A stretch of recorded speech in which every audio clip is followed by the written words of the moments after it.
Translation, desire, and power. Perfect translation is impossible. Every representation lies. Self-reference breaks the dream of exactness. The limit of meaning is meaning's engine. The human is an epistemological and existential mongrel, semiotic on the spear side, rhetorical on the spindle side. Our lineage is unclear because our media is conflicted. Both semiotics and rhetoric are rooted in desire. Desire desires itself and consumes its offspring. The human wants to be a perfect sign, perfectly communicated. Culture molds purposeful action. Language becomes self-knowledge's foundation. Language is not merely mirror, but the tane of the mirror. The medium is the condition of the self. Animals may deceive, only humans author themselves.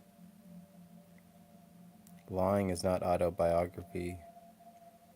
Expectation is not calendrical futurity. Expectation is not calendrical futurity. Only the human can say, I have a body and I am a body.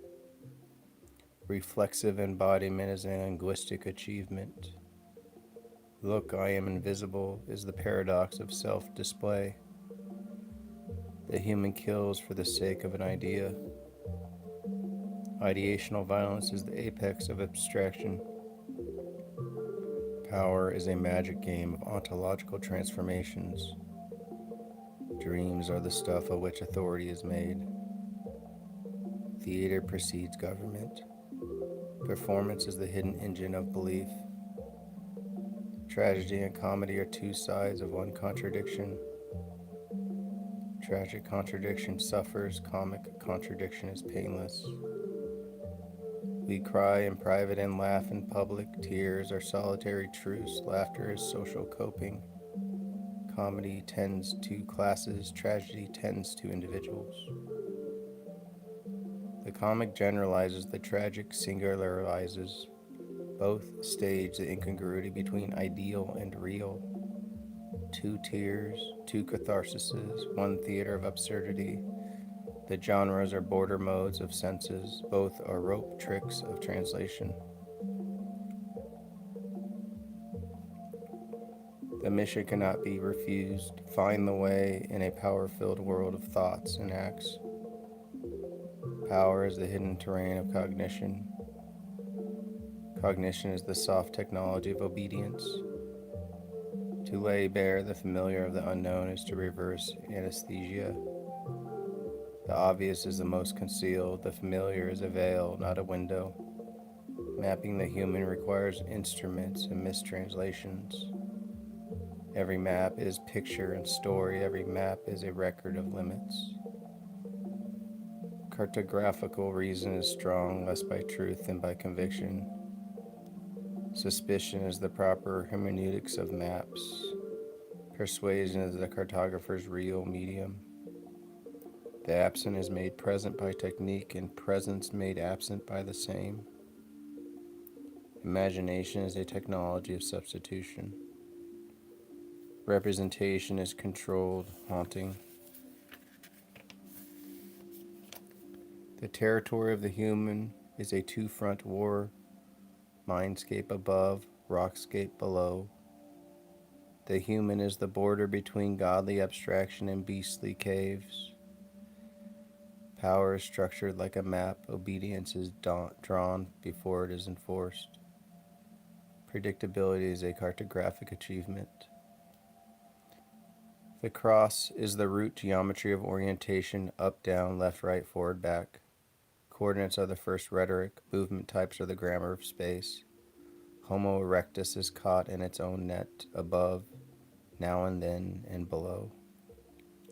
The human stands where coordinates intersect. The body becomes the map's emblem. The center shifts. The intersection relocates desire. Geometry reveals where meaning is anchored. Self-reference is the taboo transcending engine. It erases borders between life and death. It moves the member to the navel. Reproduction becomes recursion. Fiction carries organs differently because fiction is exempted from anatomy. Donald Duck has no navel because he has no origin. Hollywood is a metaphysics with costumes. Too much for one bite, the human is an overload by design. Understanding constipates when it hoards. The cure is continued chewing. Repetition as digestion. The greatest mysteries are overlooked because they are the ground of noticing. What supports inquiry is least likely to be inquired into. Surprise presupposes unnoticed normality. The primal mystery is that the world makes sense to us. Fact is too thin a word for this givenness. Comprehensibility is itself an enigma. The world's intelligibility remains mysterious even when partial. Wonder survives incomplete explanation. A fragment of sense is still a miracle of sense. The conflict of successful theories does not diminish their success. Incompatibility can coexist with potency. Explanatory tension can be an index of depth, not failure.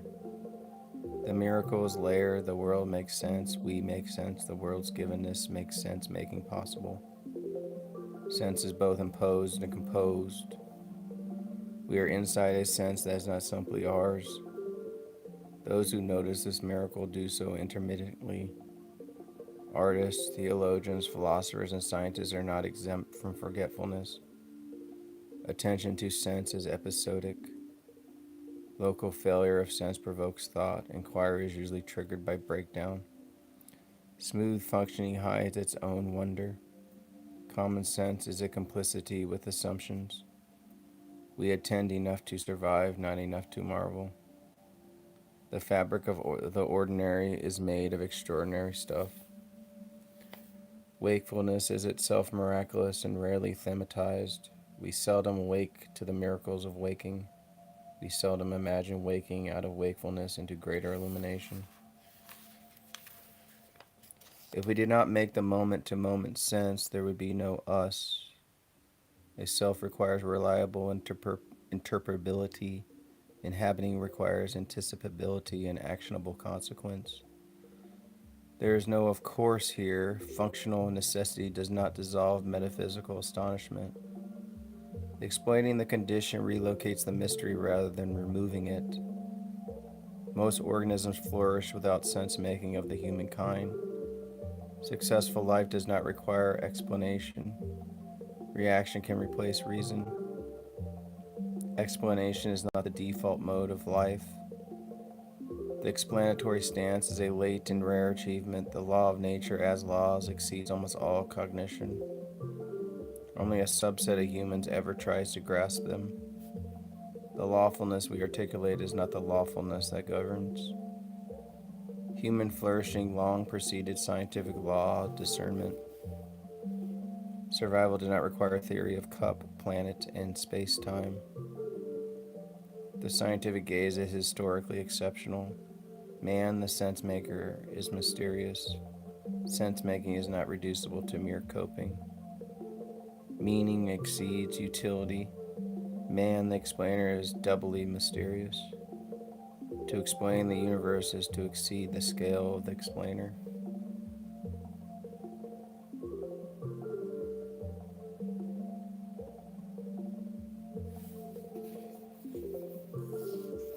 We live as if happenings are explained by other happenings. This because that is the default grammar of occurrence. The world appears in chains. We do not only observe causes, we seek them. Curiosity is causal appetite. Inquiry is an active hunting of origins. We detect patterns, connect them, quantify them, and name them laws. Measurement is pattern made portable. Laws stabilize correlation. Laws empower prediction and manipulation. Sense-making is an instrument of ends. Understanding is a lever on events. Sense-making unfolds in a public cognitive space. It draws on collective past, it projects into widening futures. Patterns become rules for action, regularity is harvested as guidance. Knowledge becomes technique, sense making generates as a nexus of norms. What happens is redescribed as what should happen. Regularities acquire a quasi thought, a quasi ought. We are surprised or outraged by the unexpected as if nature owned us obedience. Expectation is moralized, yet there is no ought in nature. The extraordinary character of human sense making is visible by contrast of scale. The beast's epistemic foraging is local and direct.